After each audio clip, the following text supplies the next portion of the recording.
Okay, we're starting with the Bagua palm.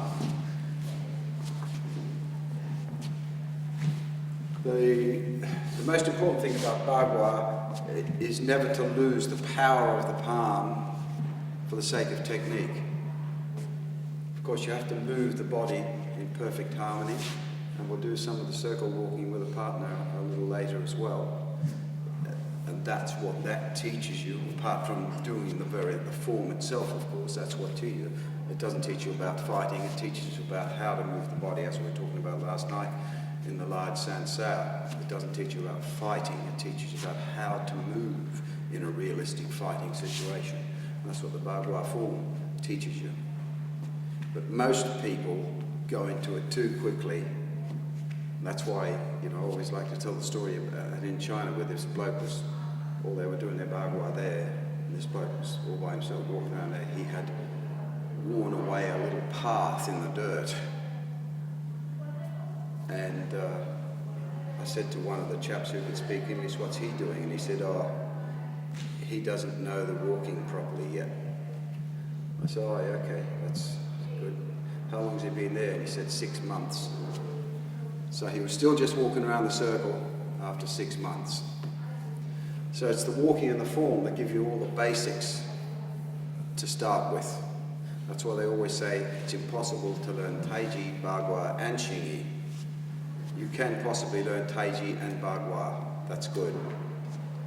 But never all three, because at a more advanced level, it does take a lot of training in order to get everything you need to out of Bagua and Taiji, especially Bagua, because it's so different. So, we're doing these palm strikes. I'm going to go into each of the fighting methods, the techniques from Bagua, which are only there to teach you again how to move your body in a fighting situation without losing the power of the palm. A lot of people also place too much importance upon getting perfect body alignment and looking good, looking really good, and they go to hit something and there's absolutely no power there whatsoever. Look fantastic, no power. Don't look like anything and you might have power. Okay, we're going to train in this palm, across this way this morning. What we're going to train, we're going to throw in a move before it so that you're not going to lose the power of that palm. So we're going to simply come in like that to start with, leaning on the horse and asking the way. So you've got to have that power. You've got to have that power for the leaning on the horse movement. In the application, we always teach, okay, here's a punch coming, bam, we might kick the leg there, and you take the arm, and then like there, of course. But Bagua, like Taiji, is a devastating fighting art. There's very few blocking motions in Bagua. So just throw that punch again, like, there's standing, leaning on the horse and asking the way. It's not this. We teach beginners this, because then they're going to understand, okay, even this for beginners is often too difficult, because they're so used to thinking, block like this, block like this. John Cleese just hired a taxi to get from Norway to London for £3,000. Why didn't he just hire a Hertz? 200 quid, he would have been home, driving himself. He had an assistant with him who could have driven. Why did he have to pay 3,000? Amazing. What you can do if you're rich. I still wouldn't hire a cab to take me home from Norway.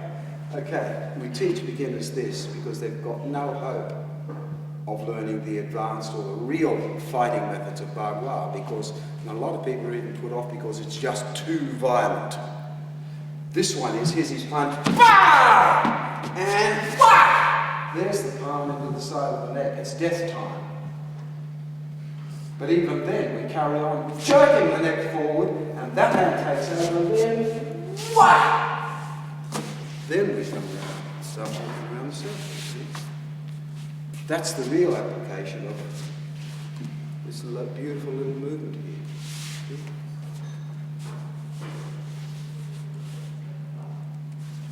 Okay, so we're going to practice this today. We're going to put that strike in as a strike, not as a block. Don't worry about the kicking foot. Always tell people, that's a kick there, and they think, whoa, that's great, different kick. It's only to make sure you've got the balance on one leg. We tell them that's a kick. So here it's what you've got to get. Bang, see how there's a little hook with the hand as you're coming through? So that's exactly how the arms look. 2 number 1 hands. Bang. And this palm's going to come in. Stretch your frog palm. Stretch it out. But you've got to get them straight after each other. And make sure you've got enough power in the left hand. What a lot of people do is they dissipate the power now and then they've got nothing left here.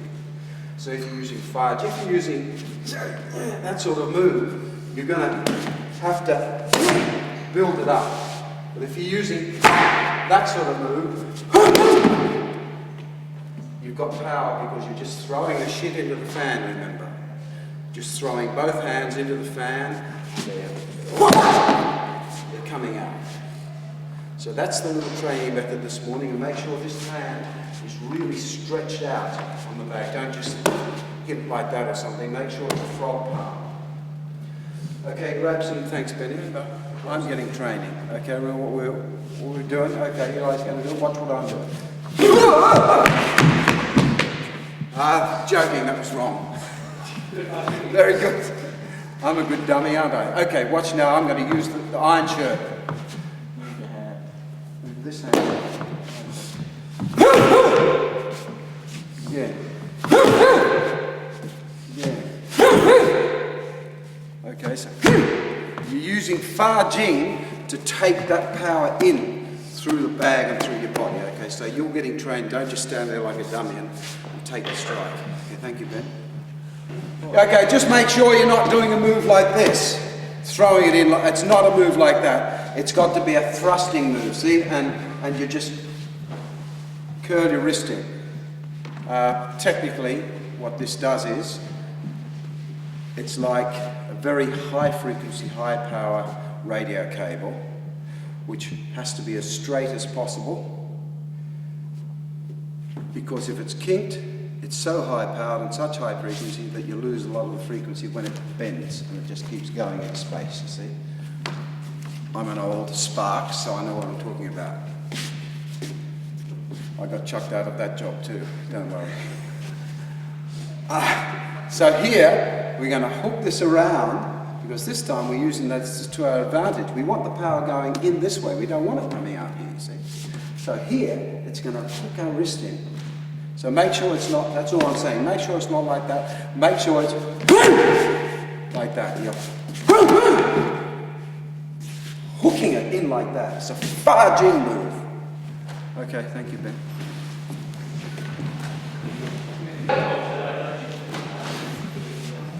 Okay, we're carrying on with this theme. So we've gone bang, bang, bang.